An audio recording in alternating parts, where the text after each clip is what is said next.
everyone, and welcome back. I'm Dr. Samina Mitha, naturopathic doctor, and today I want to talk about top 5 herbal botanicals for getting pregnant with PCOS. So, what is botanical medicine? Botanical medicine has actually been practiced for centuries.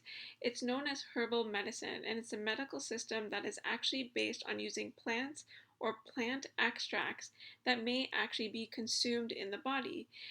Actually, many traditional herbs have been derived from plants.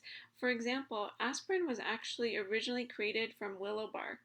Botanical medicine is a great modality for balancing hormones, especially when it comes to PCOS, where we see high levels of testosterone and not enough estrogen often cases. So today I'm going to talk a little bit about what we can do to help get the body to ovulate and help to reduce testosterone so that women with PCOS can get pregnant naturally using some botanical herbs and botanical medicine that we've seen in the research. First and foremost, number one is licorice. This is also called Glycyrrhiza glabra. And so there's actually been studies with a combination of licorice and peonia. This is white peony.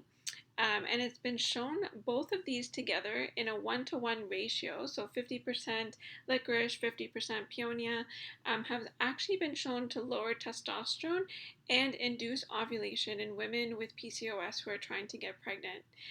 Additionally, higher doses of licorice have been shown to actually inhibit the conversion of androstenedione. This is a precursor, a type of testosterone that's a precursor to our main testosterone, which is total testosterone. So be sure to really check with any healthcare provider before taking licorice because licorice has also been shown to increase blood pressure. So really, really important to make sure that you're getting assessed before taking any herbs actually because they can actually be very powerful in the body. So that's licorice is number one. Number two is peonia. And then number three, really well known herb for reducing testosterone, especially in PCOS, is saw palmetto. It's actually one of the most anti-androgenic herbs that we know of, and it actually has the ability to inhibit 5-alpha reductase, which is an enzyme that converts testosterone to DHT, that's dihydrotestosterone. This is the most potent form of testosterone that we have, and very common in PCOS cases, especially when we're seeing things like hair loss, acne, and excessive hair growth called hirsutism. And so just remember the less testosterone that we have as PCOS women, the more estrogen can actually shine and can actually help us to ovulate. And this will also help with creating a nice follicle that houses the egg that is ready for ovulation in that middle of the cycle. So can actually help to reduce cycle lengths as well because of the fact that we're reducing testosterone. All right, so the herb number 4 is black cohosh, known as Cimicifuga racemosa. Black cohosh actually is categorized as a phytoestrogen, meaning it's a plant-derived estrogen. And also, there's been a study in 2013 with 100 women who have PCOS, and they compared black cohosh with a common fertility drug called Clomid. So the group that was actually receiving black cohosh started on the second day of their cycle for 10 days, and the Clomid group had Clomid for 5 days out of the cycle.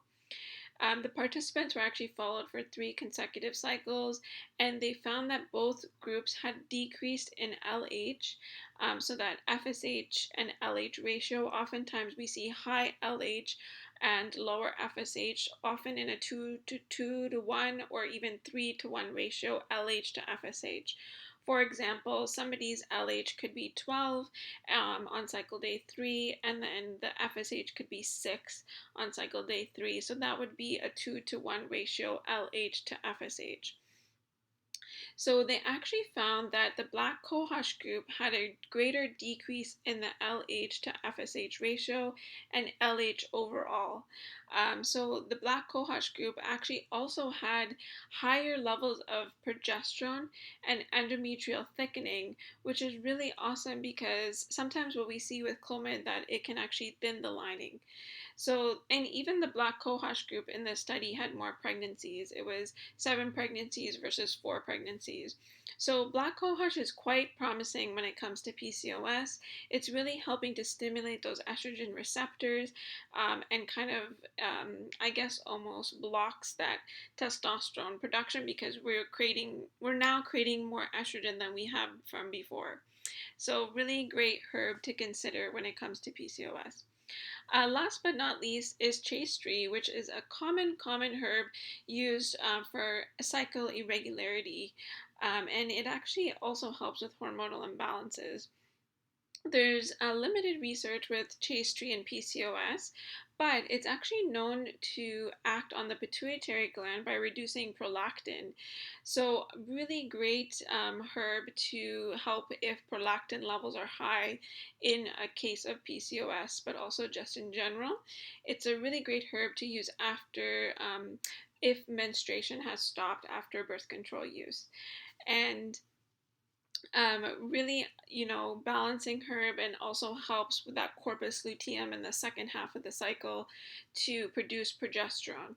So, really helpful if progesterone levels are low as well. So, chaste tree is the fifth and final herb. So, we went over 5 herbs today: licorice, white peony, saw palmetto, black cohosh, and chaste tree. If you have any questions at all, please drop them in the comments below, and we'll see you in the next video.